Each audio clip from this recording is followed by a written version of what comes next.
the Commerce Department under Biden and the International Trade Commission are considering a petition that would impose tariffs of up to 300% on 10 plate steel. And what's that going to do? That's going to raise the price of canned goods. As a matter of fact, civildefensemanual.com, I can't reach it, I got it too far over there. A couple of books put out by Jack Lawson, and some of the advice that he gives you for preparing. He says just go out right now and start buying some canned goods. You don't need to have expensive storable food or anything like that. Just go out and start, on a regular basis, start accumulating canned goods for an emergency and that type of thing. And they last for a pretty long time. They don't last forever, but they last for a pretty long time. And it's very cheap. You can do it a little bit at a time. Just start storing them in your house, store them under your bed even, if you want to do that. And maybe you better start doing it now because they're going to go up 300%. By the way, Civil Defense Manual, he's got great tips about everything. Real practical stuff about defending your home, practical stuff about preparing for emergencies, preparing for war, preparing for civil war, any kind of unrest. He's got a lot of stuff there about how to feed yourself. And he's got some free stuff at the site, civildefensemanual.com, that will tell you a little bit about what you can do to make sure you've got an ongoing supply of water. And he also has a chapter there about nuclear war and what you can do to increase your odds of survival if you're not in the immediate blast zone. But going back to the canned stuff that he wants to go up 300% on, a new set of tariffs on some steel imports that would increase food prices for consumers who are already reeling from the recent run of high inflation, writes Reason magazine. The Commerce Department and the International Trade Commission are considering a petition that would impose tariffs of up to 300% on 10-plate steel, a key component in tin cans used to pack all kinds of food products. If the administration decides to implement those tariffs on imports from 8 countries, it would be a blatantly protectionist maneuver aimed at benefiting a single American company. Just one company is left that does this. Ohio-based Cleveland Cliffs Incorporated requested the tariffs at the expense of consumers nationwide. Now, let's just say this. These are people who are friends of the big guy. And because Biden is not doing this to make America self-sufficient. Biden is not interested in that at all. That's not on his dance card. Not one of his things to make us. He wants to take us down in domestic decline for sure. But when you look at this, again, this is coming from Reason, and I disagree with Reason and with Cato and the libertarian think tanks in terms of the way this country ought to be organized. They are for open trade without any tariffs at all. And I disagree. I think that for the taxes, I think taxes are too high. I think that you've got to reduce spending by a drastic amount. And Thomas Jefferson, in his second inaugural address, said that by eliminating useless offices, we were able to stop all internal taxation in the United States in my first term, so that no farmer, no laborer, no mechanic knows the tax man. The federal government under Thomas Jefferson was 100% dependent on tariffs at the border. And that all got reversed about 110 years later by the Woodrow Wilson administration as they created the Federal Reserve and the Internal Revenue Service, the income tax. And I think that for whatever levels of taxation we have, I think it would be better for us to collect them at the border and have the United States be an area that is free of internal taxes. And so I agree with it. That's what made America strong. We got one company left now that is making this steel. The problem is, though, and this remains a problem, is that Biden is not proposing changing the structure of our tax system. He's just proposing adding some more taxes to all canned goods. See, that's the difference. He's not going to cut down what the government is doing, all these unconstitutional, wasteful things that the government is doing. He's not going to cut any of that. He's not going to cut any of the internal taxes, but he's now going to start applying tariffs at the border. So it's a very different thing. Again, I disagree with reason. I always disagreed with these people when they said, well, we can, it's a good thing to trade with China. We need to have free trade with China. They will make the stuff much more cheaply than it can be made in America. And what has happened with that? Well, we have hollowed out and eaten away our independence to the extent that we can't even sustain a military in the long run. We've become very high tech in our military. And, we are reliant on South Korea for these, and Taiwan for these advanced computer chips. And then they are, in turn, reliant upon China for the raw materials, like germanium and other things like that.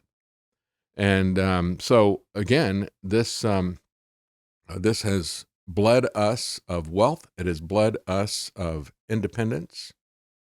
And you can't have liberty without independence. If you're going to be dependent on other people, you're going to become their slaves. And it was all sold at the very beginning in a very reprehensible way. The Chinese will work for us for nothing. Let's use that, right? It's going to be slave labor. Who cares? Who cares? Everybody who is fighting over American slavery of 160 years ago, and now they don't want you to see the fact that our economy is based on slave labor. It's based on slave labor in China. It's based on slave labor in Africa, kids who have to crawl into these cobalt mines and work all day so you can get some rare earth minerals so that you can use, make your EVs and so forth. They don't care about slavery at all.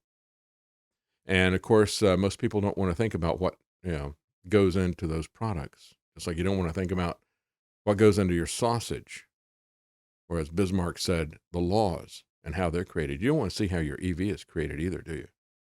You don't want to see how those products at Walmart got to be so cheap. Well, I've seen how people live in China. I haven't been to Africa. I haven't seen that kind of misery.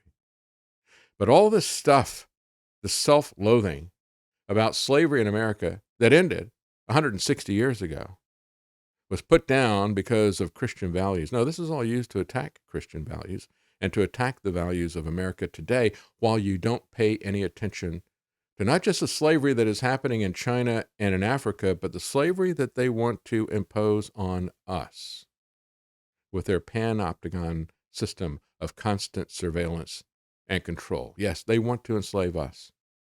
And if we stand there and stand aside and let all this stuff happen to these other people everywhere else and say, well, I just want the stuff that comes out of the back end of this, then we're no better than these people at the top who are trying to do this stuff to us either. So to raise prices, this is a Washington Post saying this will raise prices for low-income consumers in the name of helping the working class, but it's going to just help this one company. And that's exactly what is happening with the green agenda. You're raising the price of everything, lowering the standard of living for everyone so that a few companies can get obscenely rich. That's it. Consumer Brands Association, which represents more than 2,000 companies that use cans to sell their stuff, like Campbell's Soup, and other brands that stand to be harmed by the tariffs, estimate that the proposed 300% import tax would add about 58 cents to the cost of an average canned food product. So hopefully they will organize and stop this. Who knows? Depends on how much this guy gives to Biden versus how much they give to Biden, right? Same type of thing that Trump did when he got RFK Jr. in as a negotiating chip to bid his subsidies from big pharmaceutical companies up at the very beginning. And as a result of the money that they gave Trump, he kicked out RFK Jr. and he brought in Alex Azar, the CEO of Eli Lilly. Consumers aren't the only ones to lose because the added costs from tariffs will be passed along to the entire supply chain, of course.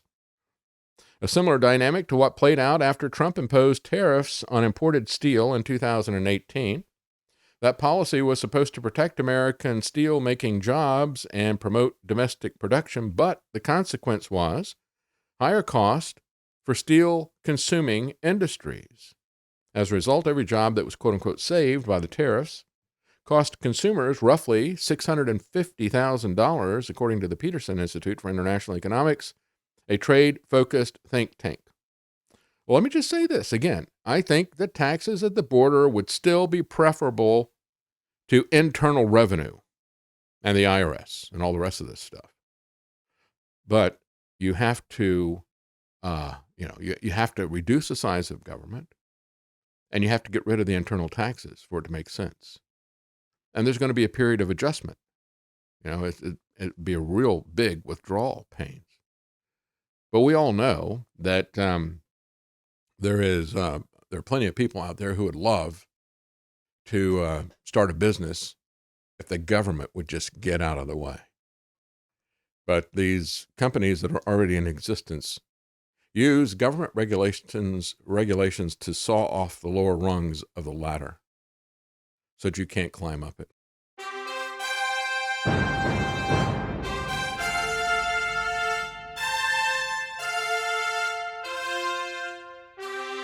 The common man. They created Common Core to dumb down our children.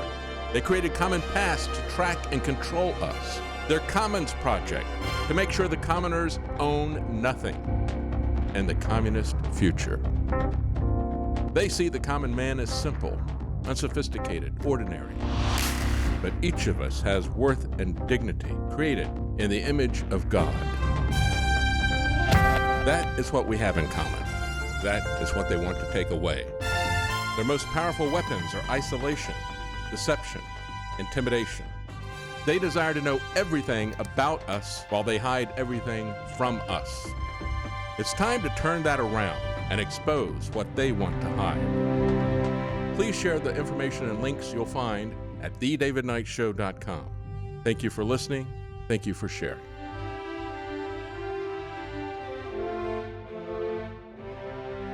If you can't support us financially, please keep us in your prayers.